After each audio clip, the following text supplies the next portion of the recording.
Good morning, and thank you for joining us for today's Daily Market Outlook. Joining me today is Emily from our trading room to tell us more about the recent developments. Emily? Gold prices rose over 1% as the US Federal Reserve launched its monetary easing cycle with a half percentage point move, boosting bullion to an all-time high and just a few cents shy of the key $2,600 ceiling in the previous session. Wall Street's main indexes soared, with the S&P 500 and the Dow hitting intraday record highs after the Federal Reserve kicked off its monetary easing cycle with half a percentage point reduction and forecast more interest rate cuts were on the horizon. Crypto exchange Coinbase joined the wrapped Bitcoin race only a week ago on September the 12th, but accumulated nearly 2,000 tokens in circulating supply so far, potentially challenging the dominance of long-established players.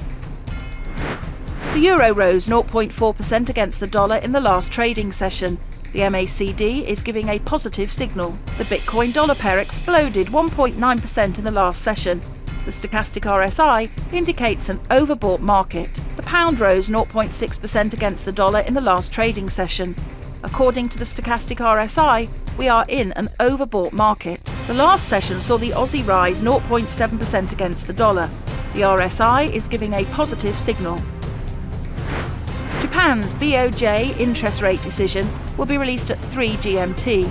The UK's public sector net borrowing at 6 GMT. Germany's producer price index at 6 GMT. The US Baker Hughes US oil rig count will be released at 17 GMT. Japan's BOJ monetary policy statement at 3 GMT. The Eurozone's consumer confidence at 14 GMT. We hope that you've enjoyed today's Market Outlook. On behalf of all of us here, we wish you a productive trading day. Be sure to log in tomorrow morning for the latest news and events from the financial markets. Your trusted choice in online trading.